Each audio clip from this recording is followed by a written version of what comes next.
Hermano, hermana, me muestra a una persona que deliberadamente vive una vida pecaminosa y de libertinaje, y aún así se jacta de que sus pecados ya le han sido perdonados.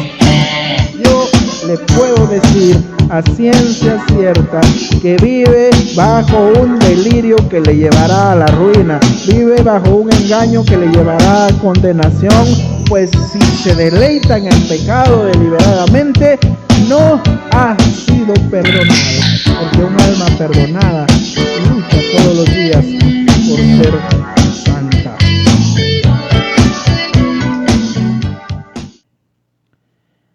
Abramos nuestras Biblias, por favor, en el Evangelio según San Lucas, en el capítulo número 7, y vamos a estar meditando hoy a partir del versículo 36. Me dicen amén cuando ya lo tengan por ahí, por favor. Amén, gloria a Dios. Dice la palabra del Señor así: uno de los fariseos rogó a Jesús que comiese con él, y habiendo entrado en casa del fariseo, se sentó a la mesa. Entonces una mujer de la ciudad, que era pecadora, al saber que Jesús estaba a la mesa en casa del fariseo, trajo un frasco de alabastro con perfume, y estando detrás de él, a sus pies llorando, comenzó a regar con lágrimas sus pies, y los enjugaba con sus cabellos, y besaba sus pies y los ungía con el perfume. Cuando vio esto, el fariseo que le había convidado dijo para sí: si fuera profeta, conocería quién y qué clase de mujer es la que le toca, que es pecadora. Entonces respondió Jesús, le dijo: Simón, una cosa tengo que decirte. Y él le dijo: di, maestro. Un acreedor tenía 2 deudores. El uno debía 500 denarios y el otro 50. Y no teniendo ellos con qué pagar, perdonó a ambos. Di pues, ¿cuál de ellos le amará más? Respondiendo Simón dijo: pienso que aquel a quien perdonó más. Y él dijo: rectamente has juzgado. Y vuelto a la mujer, dijo a Simón: ¿ves esta mujer? Entré en tu casa y no me diste agua para mis pies, mas ésta ha regado mis pies con lágrimas y los ha enjugado con sus cabellos. No me diste beso, mas ésta, desde que entré, no ha cesado de besar mis pies. No ungiste mi cabeza con aceite, mas ésta ha ungido con perfume mis pies. Por lo tanto te digo que sus muchos pecados le son perdonados, porque amó mucho, mas a aquel que se le perdona poco, poco ama. Y a ella le dijo: tus pecados te son perdonados. Y los que estaban juntamente sentados a la mesa comenzaron a decir entre sí: ¿quién es este que también perdona pecados? Pero él dijo a la mujer: tu fe te ha salvado, ve en paz. El Señor añada bendición a su palabra. Gloria sea a Él. Esta escena, hermanos, tiene lugar en la casa de un fariseo llamado Simón. Fíjense que en aquel tiempo las casas de la gente acomodada, hermanos, dentro de ellas se levantaban alrededor como una especie de patio abierto que parecía una placita, hermanos. A menudo estos usaban esta placita como un jardín. Y ahí era, hermanos, donde se comía en los días de calor. Era costumbre que cuando se había invitado a un rabino, viniera toda clase de gente, porque en medio del banquete la gente quería aprovechar para escuchar las perlas de la enseñanza que este maestro tendría para compartir. Era costumbre también que cuando se había invitado a un rabino, viniera, hermanos, toda clase de gente y estuviera expectante. Así es como se explica la presencia de esta mujer aquí. una mujer pecadora, en la casa de un fariseo, hermanos. Imagínense usted eso. Pero ya pues hemos visto la explicación de por qué esta mujer tuvo acceso a este lugar. Cuando entraba un invitado, hermanos, en una casa así, era común que se hicieran tres cosas. Número uno, el anfitrión le ponía la mano en el hombro al huésped y le daba un beso de paz. Esa era una señal de respeto que jamás se debía omitir, hermanos.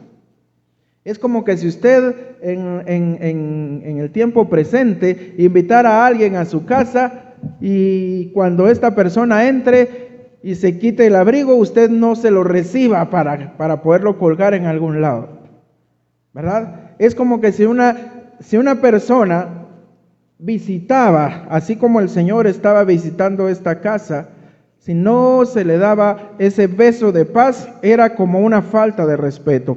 Número dos, hermanos, como los caminos eran de tierra, eran polvorientos, y el calzado que se acostumbraba a usar consistía solamente en una suela fijada a los pies solo por una cinta.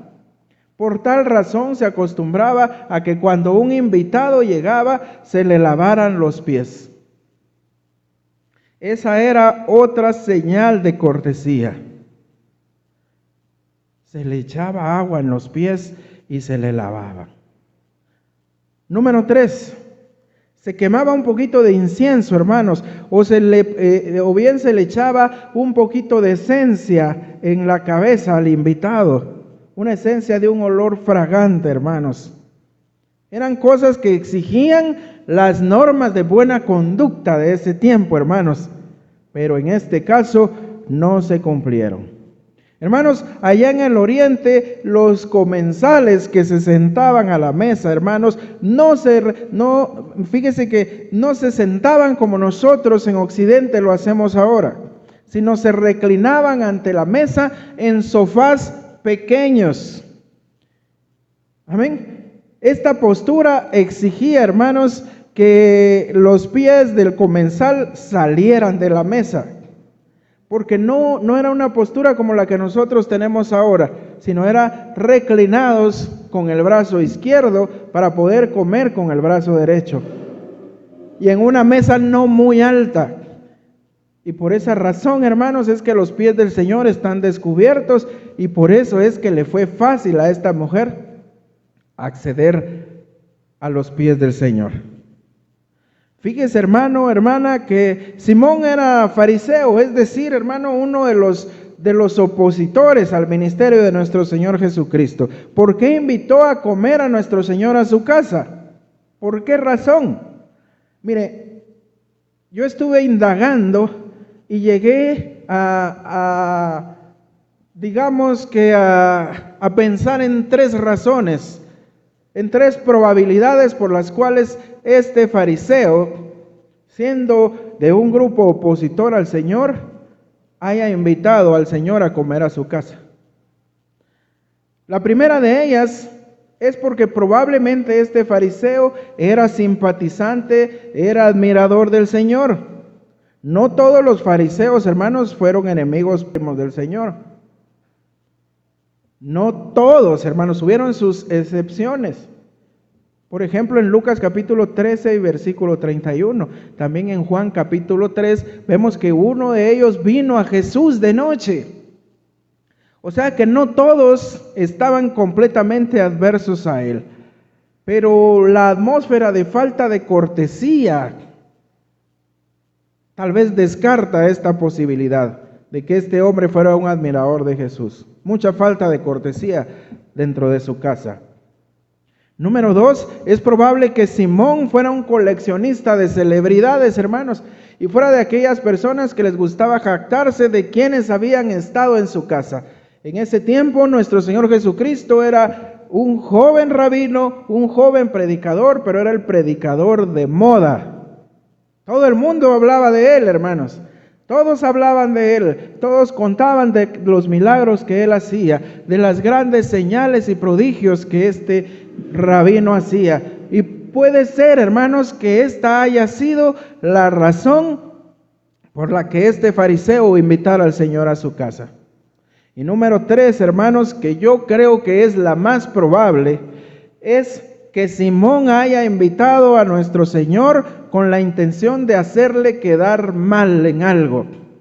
Con la intención, hermanos, de ver en qué se equivocaba el Señor, qué palabra equivocada decía o qué actitud, entre comillas, equivocada tomaba el Señor para poderle acusar, para poderle señalar con el dedo, para poder, y lo vamos a ver unos versículos más adelante, para poder afirmar que este rabino no era nada más que eso, un simple maestro. Amén, no era profeta y menos el Hijo de Dios. Creo yo, hermanos, que esta fue la verdadera razón por la que Simón invita a nuestro Señor Jesucristo a su casa.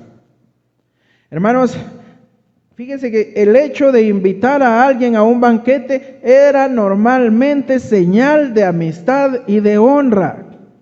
Sin embargo, Jesús en su divinidad, hermanos, entendió que el fariseo era un hipócrita y que sus intenciones hacia él eran perversas.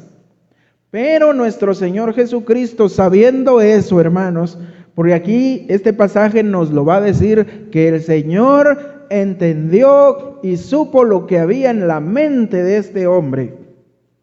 Sin embargo, el Señor sabía para qué le habían invitado, para hacerle quedar mal, pero no se negó a ir. Gloria sea al Señor. No se negó a ir, hermanos. El Señor, al contrario, fue, porque tenía intenciones también de presentar el evangelio de salvación a este hombre que aunque lo que estaba intentando era hacer quedar mal a Jesús, Jesús le presentaría el evangelio de salvación, porque Jesús no hace acepción de personas, hermanos. Acuérdese lo que él dijo: el que a mí viene, yo no le echo fuera. Y este hombre le invitó a su casa y el Señor no se negó, aún sabiendo las intenciones de este. Hermanos, dice aquí la Escritura que lo que pasó, hermanos, dice que en el versículo 37, imagínese usted, visualícelo, estando en el banquete, estando el Señor reclinado, ¿verdad?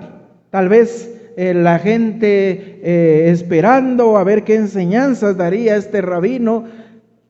Simón el fariseo atento a ver qué era lo que decía el Señor, cuando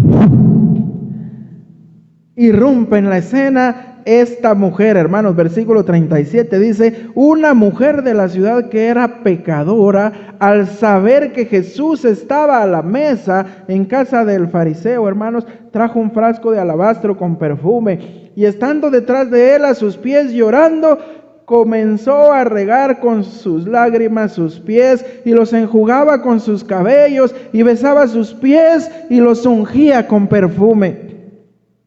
Definitivamente, hermanos, que el fariseo se molestó con esto. En primer lugar, porque la atención que debía ser para él, siendo él el que había invitado a nuestro Señor al banquete, estaba volcada hacia esta mujer que irrumpe en la escena, hermanos. Definitivamente que debió haberse molestado, hermanos. Él estaba presenciando algo que para él era inmundo, hermanos. Una mujer pecadora en medio del banquete, interrumpiendo la interesante plática que él hubiera podido tener con nuestro Señor. Esto le molestó, hermanos. Además de estar molesto, ¿sabe una cosa? Este hombre también, en cierta manera, hermanos, como que se satisfizo, como que dijo: aquí el objetivo por el cual yo invité a Jesús está cumplido, porque dice la palabra que cuando vio el fariseo que le había convidado a Jesús, dijo para sí, o sea, él pensó, hermanos, si este fuera profeta, si este fuera hombre de Dios, si este fuera el Hijo de Dios, como él anda diciendo, sabría quién es y cuál es la clase de mujer que le está tocando los pies, y la sacaría. Inmediatamente mandaría a desalojarla. Pensó dentro de sí. Y a la vez de estar molesto, seguramente él dijo, aquí se cumplió el motivo, se cumplió el objetivo por el cual yo invité al Señor. Yo lo sabía. Si este hombre verdaderamente fuera un profeta de Dios, sabría quién es la que lo está tocando, sabría qué tipo de mujer es, y no hace nada para sacarla. Sin embargo, hermanos, Jesús en su divinidad sabía qué era lo que este hombre estaba pensando. Dice el versículo 40, entonces Jesús respondiendo le dijo, mire, Jesús respondiendo le dijo, para darle una enseñanza, hermanos, que le iba a demostrar a este hombre no solo que Jesús era un profeta de Dios, sino que era el Hijo de Dios, sino que era Dios mismo encarnado, que conocía la mente de las personas. El Señor le iba a demostrar quién era Él. Además, iba a aprovechar para presentarle el evangelio de salvación a su detractor. Dice el versículo 40, entonces respondiendo Jesús le dijo, como si hubiera escuchado de viva voz lo que este fariseo pensaba. Jesús le dice, Simón, una cosa tengo que decirte. Y él le dijo, di, maestro, todavía mostrándole algo de respeto. Y el Señor aprovecha para contarle esta parábola. Un acreedor tenía 2 deudores. El uno le debía 500 denarios y el otro 50. Y no teniendo ellos con qué pagar, perdonó a ambos. Di pues, ¿cuál de ellos le amará más? Respondiendo Simón dijo, pienso que aquel a quien perdonó más. Y él le dijo, rectamente has juzgado. Has respondido bien. Así se contesta. Le dijo el Señor, hermanos. Pero ¿por qué el Señor hace esto? Porque sabía lo que había en el corazón de este hombre. Y ahora Jesús va a dar una enseñanza. Miren, hermanos, esta mujer era conocida ampliamente en ese lugar por su mala vida.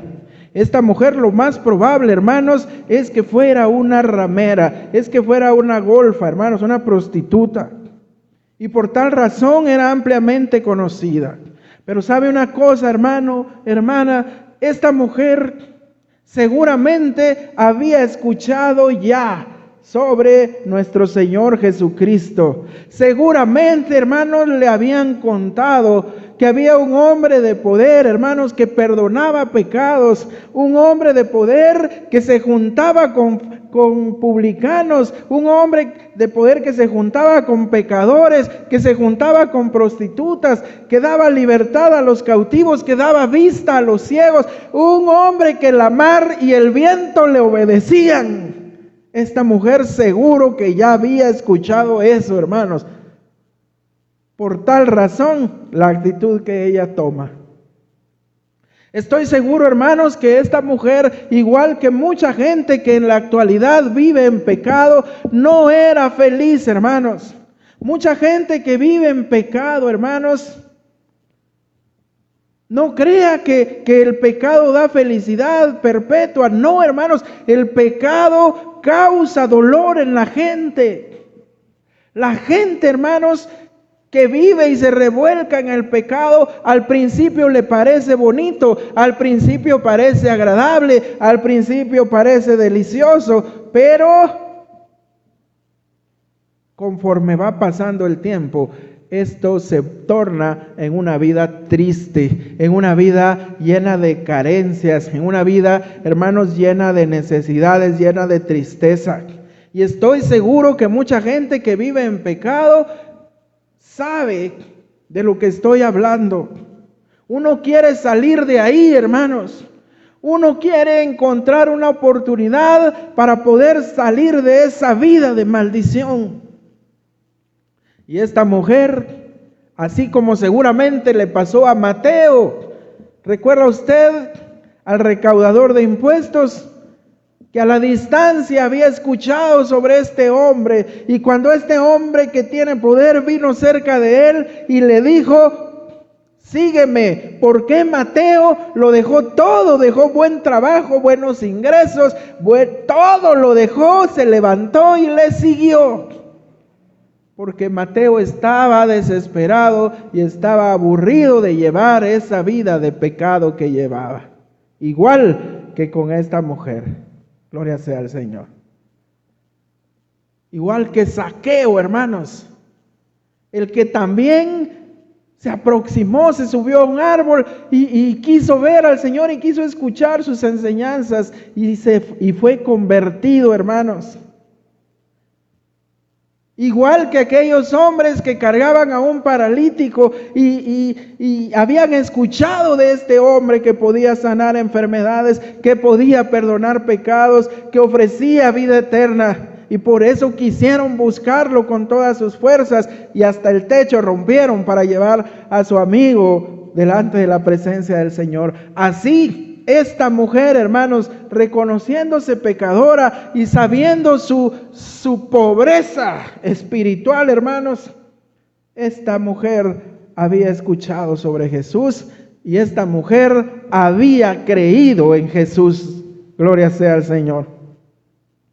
Me conmueve, hermanos, que esta mujer, al igual que todas las mujeres, llevaba en su cuello un frasquito de alabastro que contenía una esencia. Esto era algo caro, hermanos, pero ella se lo quería derramar a Jesús en los pies. ¿Sabe qué me conmueve, hermanos? Pienso que esto que ella tenía, este frasquito de alabastro, era su única posesión de valor. Y ella quiso verterlo todo a los pies del Señor, hermanos. Una actitud de alguien que ha sido perdonado, de alguien que ha sido salvado por la sola fe, hermanos. Había escuchado, la fe es por el oír, hermanos, y por el oír la palabra de Dios. Y esta mujer seguramente previamente había escuchado del mensaje de Jesucristo. Tal vez ya lo había escuchado hablar a lo lejos y ella como pecadora no se atrevía. Tal vez le habían contado, tal vez había oído, hermanos, no lo sabemos. Lo que sí puedo asegurar es que esta mujer ya creía en Jesús. Hermanos, cuando esta mujer le vio, es que, hermanos, ver a ese hombre, al Hijo de Dios, a Dios mismo hecho carne, hermanos, debe ser una emoción tremenda, hermanos. Esta mujer al verlo no pudo contener las lágrimas. Literalmente, hermanos, sus lágrimas fueron como una lluvia que regaron los pies de nuestro Señor. Hermanos, fíjese que en una mujer de ese tiempo, el aparecer en público con el pelo suelto, hermanos, era una señal de desvergüenza. O sea que había perdido la vergüenza. Las jóvenes judías, hermanos, sujetaban su cabello a partir del día de su boda y desde ahí, hermanos, nunca más se les volvía a ver en público con el cabello suelto. Pero el hecho de que esta mujer con su cabello, hermanos, enjugar a los pies del Señor, esto, hermanos, nos da a entender que en ese momento, hermanos, ella sentía que ella estaba sola delante de la presencia del Señor y no le importaba nada de lo que los demás pudieran decir. Gloria sea al Señor. Hasta ese punto llegó. haberse como olvidado de que todos estaban ahí, hermanos.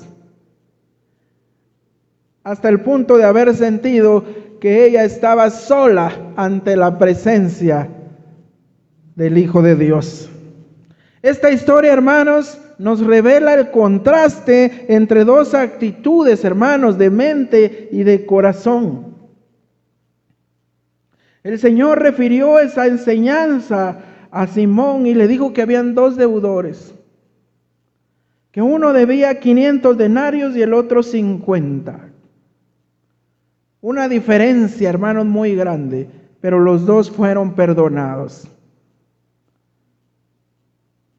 El Señor le dice a Simón: por lo cual te digo, al ver la actitud de esta mujer, al haber enseñado a Simón, al haberle dicho, hermanos, con esta parábola, al haberle dicho, el que más se le ha perdonado, más ama. Y al que menos se le perdona, es el que ama menos, hermanos.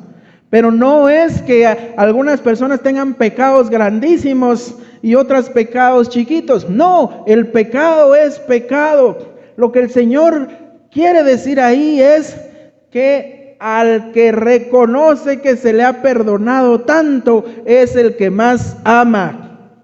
Y aquel que cree que no tiene tantos pecados, o hasta cree que es tan bueno que no necesita perdón, por eso no da señales de amor. Eso es lo que el Señor le enseñó ese día a este fariseo. Y veamos el contraste de actitudes que hay aquí. Simón no reconocía necesitar nada, hermanos. Por eso él no mostraba ese amor. Se consideraba un hombre bueno y respetable a los ojos de todos los demás y ante los ojos de Dios. Así se consideraba él. Es como dice Santiago en su epístola, capítulo 2 y versículo 14. Dice: ¿de qué sirve aquel que dice que tiene fe y no tiene obras? ¿Puede esa fe salvarle? Este hombre decía tener fe. Sin embargo, este hombre estaba lejos de eso. Simón no manifestó esa fe, hermanos. No la manifestó por medio del trato, por medio de la actitud que debió haber mostrado hacia nuestro Señor Jesucristo. En cambio, la mujer, hermanos, reconociendo su pobreza espiritual, como dice allá en Mateo capítulo 5, bienaventurados, hermanos, los pobres en espíritu. Esta mujer reconoció su pobreza espiritual, esta mujer reconoció su suprema necesidad y por tanto estaba inundada de amor, de agradecimiento hacia aquel que podía perdonar sus pecados y hacia aquel que podía suplir su necesidad, hermanos, hacia aquel que podía liberarla del cautiverio del pecado. La mujer reconoció su suprema necesidad. Gloria sea al Señor. En el versículo 50 dice, hermanos, pero él dijo a la mujer: tu fe te ha salvado. Miren la expresión, tu fe te ha salvado, ve en paz. Esto nos deja claro, hermanos, que el amor y las buenas obras y el comportamiento que esta mujer había expresado eran el resultado de una fe salvadora que había ocurrido antes de que ella hiciera todo esto. ¿Por qué ella vendría a dar estas muestras de adoración, de humillación y de amor al Señor si ni siquiera lo conocería, si ni siquiera sabría quién es? Ella previamente debió haber escuchado sobre Jesús, debió haber escuchado a Jesús y debió haber creído en Él. Y por eso manifestó esa salvación con estas actitudes, hermanos. El Señor nos lo deja claro. Tu fe te ha salvado. Ve en paz. Miren, hermanos, El Señor dijo a Simón: ¿ves esta mujer? ¿Ves esta mujer? Entré en tu casa y no me diste agua para mis pies, mas esta ha regado mis pies con lágrimas y los ha enjugado con sus cabellos. No me diste beso, no me mostraste tu afecto, no me mostraste que me amas, mas esta desde que entré no ha cesado de besar mis pies. No ungiste mi cabeza con aceite, mas esta ha ungido mis pies. Y le dice, mira hermano, lo que le dice al fariseo. No se lo dijo a la mujer, le dijo al fariseo: por lo cual te digo que sus muchos pecados le son perdonados, porque amó mucho. Mas aquel al que se le perdona poco, poco ama. ¿Qué quiere decir? Aquel que cree que casi ni tiene pecado, no va a sentir mayor agradecimiento, mayor amor por aquel que le ha perdonado, hermanos. Maravillosa enseñanza la que el Señor dio ese día. Hermanos, lo único que nos cierra la puerta hacia la salvación de Dios es el sentimiento de nuestra propia suficiencia. Le repito, ese sentimiento de suficiencia propia es lo que nos cierra, hermanos, la puerta hacia la salvación. Y lo extraño es, hermanos, que en cuanto más buena es una persona, en cuanto más quiere acercarse a Dios, más reconoce su pecado. Repito, entre una persona es más buena, entre una persona más quiere acercarse al Señor, más siente y reconoce su pecado. Pablo, hermanos, cuando hablaba de los pecadores, él añadió: de los cuales yo soy el primero, le dijo a Timoteo en su primera carta, capítulo 1, versículo 15. Pablo decía, cuando hablaba de los pecadores, yo soy el primero de ellos, decía. En verdad, hermanos, que el peor pecado es no tener una conciencia de pecado. Qué pecado más peligroso y más fuerte de aquellas personas que creen que no son tan malas como aquel que sí, ¿verdad? Aquellas mujeres que dicen, bueno, yo no soy prostituta, yo no engaño a mi marido, yo no ando con hombres, y sienten que ya por eso pues están inmaculadas. O aquellos hombres que ven con desprecio a otros que están prisioneros del pecado y dicen, pues yo no fumo, yo no tomo drogas, no engaño a mi esposa, ayuno 3 veces por semana. Qué peligro eso, hermanos, de la gente que cree, hermanos, que sus pecados comparados con los de otros, no son algo tan grande. Qué peligroso es, hermanos. Por eso les repito, el peor pecado es no tener una conciencia de pecado. Gloria sea al Señor. Pero el sentimiento de necesidad, hermanos, el sentimiento de pecado que uno tiene, abre la puerta, hermanos, para anhelar el perdón de Dios. Abre la puerta también para amar a Dios, porque Dios es amor, hermanos, y la mayor gloria del amor es que se sienta la necesidad de Él. Y no se puede sentir necesidad del amor de Dios, ni del perdón de Dios, si no se siente, hermanos, si no se siente esa conciencia de que se es pecador. Yo quiero compartir con ustedes, hermanos, ya para ir finalizando, algunas marcas que tienen que mostrar obligatoriamente a aquellos que han sido perdonados por Dios, hermanos.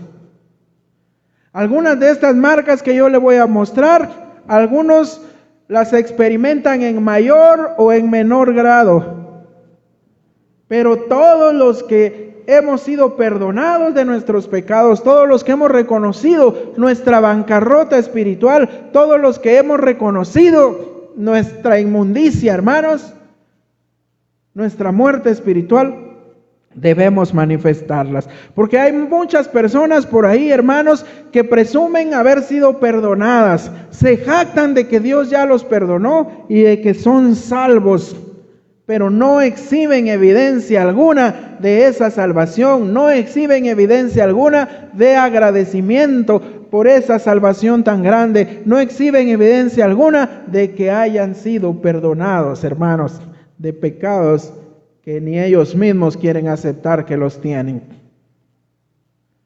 Marcas de quienes han sido perdonados. Número 1, las almas perdonadas odian el pecado. Recuerde, un alma que ha sido perdonada, salvada por la gracia, por medio de la sola fe, odia el pecado. Hermanos, el pecado es la serpiente venenosa que nos ha mordido, hermanos. ¿Cómo no resistirse del mismo con horror, hermanos? ¿Cómo no odiar al pecado, hermanos? Si es lo que nos ha separado de Dios. Sin embargo, hay gente, hermanos, que no odia el pecado, pero dicen que han sido perdonados, hermanos. La gente que verdaderamente ha sido perdonada de sus pecados, odia el pecado, inclusive odia tan solo el recuerdo de aquellos pecados cometidos en el pasado. Hermano, hermana, recuerde, si usted y el pecado son amigos, usted no ha sido reconciliado con Dios. Lo siento, hermanos, yo no quiero herir susceptibilidades, pero tengo que decirlo. Si alguien que se dice creyente, que se dice perdonado por Cristo, es amigo del pecado, no ha sido reconciliado con Dios todavía. Cuando se es perdonado, hermanos, el pecado se odia, se desecha y se abandona. Aunque seguiremos pecando, pero vamos a continuamente a confesar, hermanos, el pecado. A arrepentirnos, a proponernos no volver a hacerlo y a pedirle a Dios que nos ayude. Miren, los efesios, hermanos, públicamente quemaron sus libros perversos. Hechos 19:19. El apóstol Pablo lamentó sus transgresiones juveniles diciendo: no soy digno de ser llamado apóstol porque perseguía a la iglesia. Primera de Corintios 15:9. Número 2. Las almas perdonadas aman a Cristo. En una demostración de amor, hermanos, de esta mujer hacia Jesús, ella besaba sus pies y los enjugaba con su cabello. Amén. Por tal razón, dice aquí la Escritura, el Señor, vuelto a la mujer, viéndola a ella y hablándole a Simón, le dijo: ¿ves esta mujer? Ha regado mis pies con sus lágrimas y los ha enjugado con sus cabellos. No ha parado de besar mis pies. Las almas perdonadas amamos a Cristo, amamos la cruz de Cristo, hermanos, amamos todo lo que Cristo representa para nosotros y todo lo que nos representa a Él. Amamos su palabra, hermanos, amamos congregarnos, amamos escuchar cuando se expone la sana palabra del Señor, hermanos. Aquel que ama a Cristo, ama todo lo que representa a Cristo, hermanos. Ama predicar, ama compartir. Aquella persona, hermanos, que se enoja en el culto, que viene enojada, que se desespera y que comienza a pensar: ¿cuándo este hombre va a dejar de hablar? Porque ya me quiero ir. Ya van más de 45 minutos y este no se calla, no termina. Yo quiero ir a pasar 3 horas ahí sentado frente al televisor o frente al Facebook. Una persona perdonada ama a Cristo y ama todo lo relacionado con Cristo. Ama leer la Escritura, ama orar, ama congregarse, ama compartir el Evangelio. Número 3. Las personas perdonadas son humildes, hermanos. En esa cultura, hermanos, judía, lavar los pies de otra persona se consideraba degradante, algo que solo hacían los siervos, los esclavos de más baja categoría. Lo puede ver en Juan capítulo 1, versículo 27. Pero lo que más habría sorprendido a los espectadores, hermanos, es que incluso el hecho de que la mujer estuviera lavando los pies de Jesús fue en que ella se soltara el cabello, hermanos, llevó su humillación más a un grado todavía más bajo. No solo le lavó los pies, sino que los limpió con su cabello, hermanos. Mire qué señal de humillación esta y qué señal de amor para nuestro Señor. Hermanos, los que hemos sido perdonados por Cristo somos deudores de Él. Nosotros no teníamos cómo pagar por esa salvación tan grande, hermanos. ¿Qué derecho tenemos o qué razón tendríamos para sentirnos orgullosos, hermanos? Debemos ser humildes, porque al que mucho se le perdona, a todos nos perdonaron mucho, hermanos. No hay quien diga, a mí me perdonaron menos porque yo no era así. Yo no hice esto, yo no hice lo otro. No, hermanos, nosotros somos todos los creyentes en Jesucristo, somos a los que mucho se nos ha perdonado. Debemos ser humildes, hermanos. El perdón produce en el alma, hermanos, un espíritu de humildad. El espíritu que tuvo Jacob cuando dijo, no soy digno de la más pequeña de todas las misericordias y toda la verdad que has mostrado a tu siervo. Génesis 32:10. No soy digno, dijo Jacob. La actitud del apóstol Pablo que dijo, soy menos que el más pequeño de todos los santos, el primero de los pecadores. Esa es la actitud de alguien que verdaderamente ha recibido el perdón. Es humilde. Sin embargo, parece que fuera todo lo contrario, hermanos, en la actualidad. Entre más perdonados se sienten, más exaltados quieren hacerse. Ay, es que el gran siervo, el gran predicador, hermanos, debería ser todo lo contrario. Hermanos, porque usted y yo no tenemos posesión alguna delante de Dios. ¿Sabe qué es lo único que poseemos? Que es nuestro, que es propiedad nuestra, hermanos, el pecado. Y si esa es nuestra única posesión, hermanos, yo diría que la vestimenta que nos queda mejor es la vestimenta de la humildad. Número 4, las almas perdonadas son santas. Su deseo principal, hermanos, es complacer a quien les ha salvado. Por agradecimiento, hermanos, las almas perdonadas, las almas salvadas, debemos luchar por vivir una vida santa. Debemos luchar por hacer la voluntad de Dios. Debemos luchar, hermanos, por glorificarle con nuestro cuerpo, con nuestra alma y con nuestro espíritu, los cuales le pertenecen a Él, porque somos doblemente propiedad suya. Él nos creó y Él nos compró, hermanos, doblemente suyos, hermanos.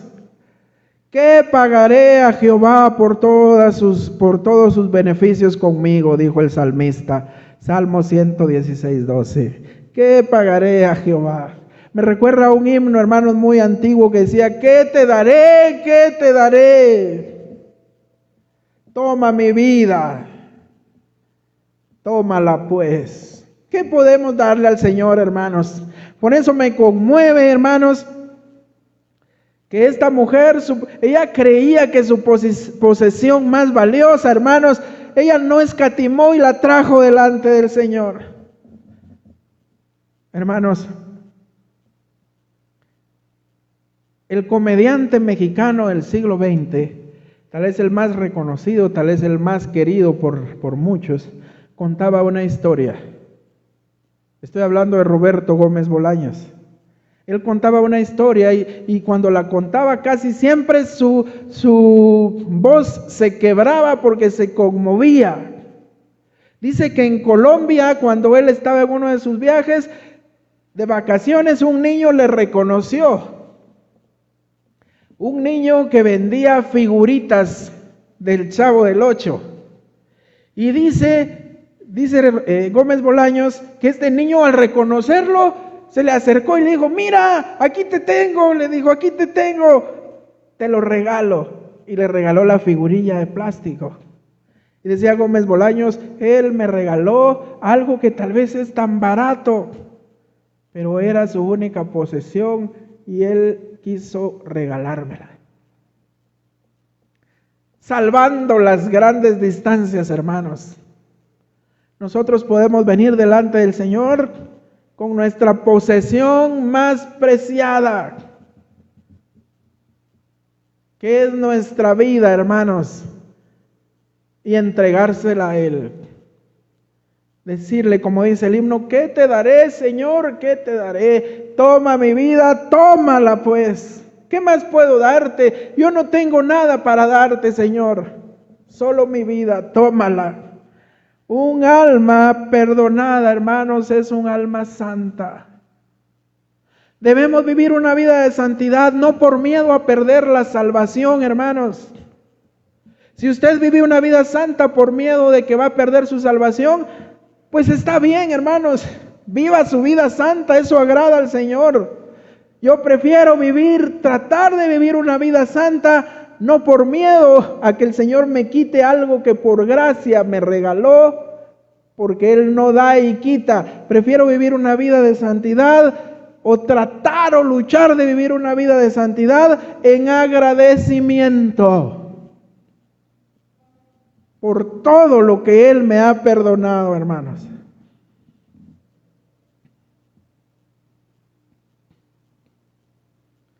Si usted, hermano o hermana, me muestra a una persona que deliberadamente vive una vida pecaminosa y de libertinaje, y aún así se jacta de que sus pecados ya le han sido perdonados, yo le puedo decir a ciencia cierta que vive bajo un delirio que le llevará a la ruina, vive bajo un engaño que le llevará a condenación, pues si se deleita en el pecado deliberadamente, no ha sido perdonado, porque un alma perdonada lucha todos los días por ser santa. Número 5 y última. Las almas perdonadas saben perdonar. Ah, qué difícil, hermanos, especialmente para los creyentes es cuando se les ha ofendido, hermanos, que perdonen. Ay, hermanos, he conocido gente que se dice perdonada de sus pecados, pero se niegan a perdonar a quien les ha ofendido, hermanos. No hay señal, hermanos, más clara de que hemos recibido perdón que hacer lo mismo que se hizo con nosotros hacia los demás. Las almas perdonadas, hacen lo que ellas mismas han experimentado. El alma perdonada recuerda cómo Dios le perdonó sus muchos pecados, hermanos, igual que a esta mujer, y por lo mismo procura hacer lo mismo. Sin duda, hermanos, sin duda que un alma perdonada deberá perdonar. Un cristiano ofensivo, un cristiano reclamante, es una contradicción a la supuesta fe que dice profesar, hermanos. Mire, para terminar, yo voy a decirle, soy consciente de que la fe salvadora en Cristo, el que la tiene, hermanos, no la fe, sino el que tiene la fe salvadora en Cristo, presentará muchas imperfecciones, hermanos. Soy consciente de eso. Las almas perdonadas por Cristo, aunque hayamos sido perdonadas, no somos perfectos, porque mientras estemos en este cuerpo, como decía Pablo, pues vamos a seguir batallando con el pecado que vive en nosotros. Amén. Pero aún así yo creo que estas 5 marcas deben evidenciar, hermanos, a la persona que verdaderamente ha sido perdonada. Si alguien no evidencia esto, hermanos, se está engañando. Si alguien, hermanos, no perdona, si alguien, hermanos, no procura una vida de santidad y se deleita en el pecado, si alguien, hermanos, no es humilde, si alguien no ama a Cristo, que no mienta, es cualquier cosa, hermanos, menos perdonado. Estas marcas, hermanos, que le acabo de describir, en algunas personas, hermanos, le pueden servir para examinarse. Tal vez, hermanos, hay cristianos nominales, o sea, solo de nombre, que jamás han presentado alguna de estas marcas, por lo menos, hermanos. Han sido bautizados, hermanos, acuden a la iglesia, diezman, hermanos, pero en cuanto a un verdadero arrepentimiento y fe salvadora, no lo manifiestan con la manera como se portan, hermanos. Ahora bien, hermanos, si al escuchar esto por tales personas, hermanos, que aunque acuden a la iglesia, que aunque han participado del bautismo, hasta participan de la cena del Señor, hasta diezman, ayunan, hermanos, pero no aman a Cristo, no son humildes, no perdonan, hermanos,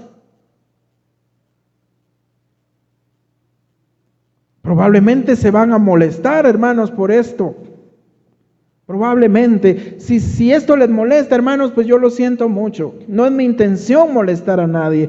Pero si en algunas otras personas esto que le acabo de describir le causa una alarma en su alma, le alarma y usted se preocupa y comienza a pensar, pues de veras que yo no he sido muy humilde. De veras que yo no he amado mucho las cosas del Señor. He estado viniendo a la iglesia a la fuerza. Ya no he querido leer la Biblia, no quiero orar, me enojo cuando me dicen oremos en familia, me molesta. Piénselo. Y si a usted le ha inquietado esto, hermano, hermana, me doy por bien servido y ese es mi objetivo. ¿Sabe por qué, hermanos? Como decía Pablo, yo soy el primero, hermanos, que me ha inquietado esto. Me ha inquietado. Y si yo soy perdonado por Cristo de mis muchos pecados como esta mujer, tengo que dar muestras de ese perdón. Tengo que demostrar que ese perdón existe, hermanos. Y no predico una salvación por obras, sino una salvación por la sola fe, pero una salvación que se demuestra con la manera en la que nos comportamos. Gloria sea al Señor. Quiero terminar con esto, hermanos. Mi intención aquí no es molestar a nadie ni señalar a nadie, sino simplemente tratar de ser sincero, hermanos, tratar de ser honesto, porque ¿cómo podría un médico, hermanos, ser honesto y decirle a una persona que tiene cáncer terminal, decirle no se preocupe, usted ya va a sanar, tome aspirina y va a sanar? ¿Un médico podría hacer eso, hermano? No. Cuanto más cuando se trata no de la salud física, sino de la salud del alma. Hermanos, debemos mostrar, debemos de dar señales, debemos de manifestar ese perdón en el nombre de Jesús. Amén. Muchas gracias por haberme acompañado. Muchas gracias a mi familia que siempre está conmigo, que siempre me acompañan a predicar. Esta semana nos tocó por 3 días seguidos levantarnos muy temprano por la mañana e ir a la montaña a predicar, hermanos. Y mi familia me acompañó y doy gracias a Dios por ustedes. Les amo porque hoy están aquí conmigo acompañándome para predicar la palabra del Señor. A ustedes, hermanos, que me ven por medio de las redes sociales, les bendigo en el nombre de Jesús y es mi oración que esta palabra pueda impactar sus corazones como ha impactado en el mío. Muchas gracias por haberme escuchado. Y si Dios así lo quiere, nos veremos la próxima semana.